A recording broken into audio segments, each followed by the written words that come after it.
Oh, hi, everybody. I was just reading a book and I was thinking about things that bring me comfort. And when I'm stressed, or, well, just about any time, I like to read. And I know there are devices now. I could read a book on my phone or my iPad, or I even have one of those Kobo readers. But there's nothing for me like reading a book, a real book, being able to turn the pages and smell the ink and paper. For me, being able to touch the book is really important. I like it. You know, other things that we touch, you might have touched things when you were little, like maybe when you were going to sleep as a little person, you like to have a blankie to touch. My daughter did. In fact, she still has that same blankie. And when my 2-year-old granddaughter stays at Nana's house, she likes to cuddle up and touch this little puppy dog. It's her friend. Well, other things that we touch sometimes teach us things. Like, for instance, if you were by the stove and you came too close to touch it, mom and dad would probably yell at you, "Stay away, it's hot." Right? If you touch it, you would find that it's hot, and that's dangerous. Same thing, maybe when you're playing outside in January and the weather is really cold and there's snow on the ground. If you make a snowball and touch the snow, you can feel how cold it is. So I think touch is one of our senses that's really super important, right? Yeah. Now, in our Bible story today, I want to look at it because I think the idea of touch comes into this story and is also really important. Now, last week you might remember that Jesus and some of the disciples made their way across the Sea of Galilee.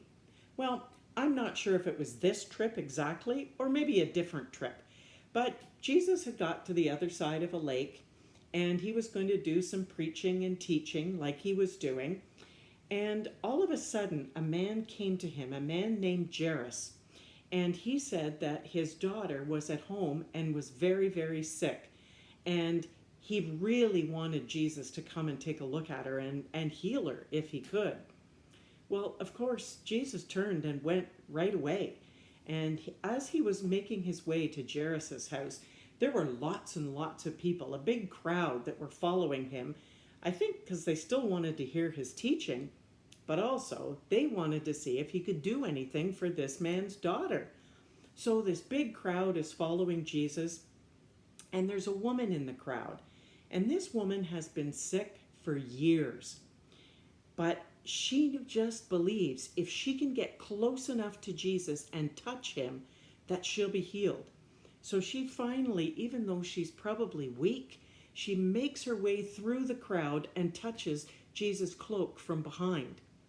Now, Jesus didn't see her, but he knew that somebody had touched him. He felt the touch and he felt some of his power transfer from him to this other person. So he looks around and he says, "Who touched me?" And the disciples were kind of like, "Well, look around. There are all these people. Anybody could have touched you." But Jesus keeps asking. And finally, this woman thinks, "Well, I better tell him." So she says, "It was me. I touched your cloak. I believed if I touched you that I could be healed." And you know what Jesus said to her? He said, "Your faith alone, just the fact that you believed that touching me and believing in me would make you well, sister, you are well." Wow, what a miracle that was. But the story doesn't end there. No, Jesus continued to make his way on to Jairus' house. And when he got there, everybody was crying and sad. And they said that Jairus' little girl had already died. And Jesus said, "No, she's just sleeping." And they started laughing at him. Well, that wasn't very nice. But Jesus, as reasonable as ever, said, "No, Jairus' daughter is just sleeping. Have faith. Believe." And so Jesus separated from the disciples and the rest of the crowd Jairus and his wife, and he took them in with him to see the little girl. And he said, "You must believe." And he touched the little girl, and he said, "Little one, get up." And she did. She had been so sick, but she was able to get up. But there's the idea of touch again. This woman who was sick touched Jesus' cloak, and then Jesus touched this little girl. And in both cases, the woman and the little girl were healed. Wow. Well, what does that mean for us? Because you and I in 2021 can't reach out and touch Jesus, but we know from our stories that Jesus is always available to us. He's always listening. And just like he did with Jairus, he didn't make him wait. He was there, and he went with Jairus right away to see his little girl. Now, the other thing about God and about Jesus, I think they have their own time frame for things. Now, I know, and I've shared with you before, I'm not a really patient person. And if I want something, I want it now.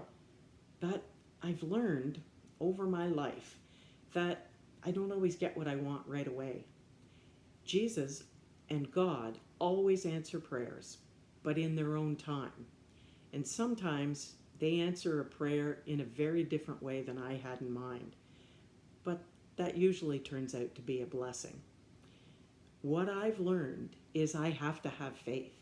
I know that they're watching over me. I know that they want what's best for me, and they've given me so much help. You know, I have the 10 Commandments and the Golden Rule and all Jesus' teachings in the New Testament of our Bible. I just know that if I have faith, remember last week or the week before, faith as small as a mustard seed, if I have just a little bit of faith, I believe in God and in what he's doing in my life, and I'm better for it. Now, that's if we have faith just the size of a tiny mustard seed. What if we had a lot of faith?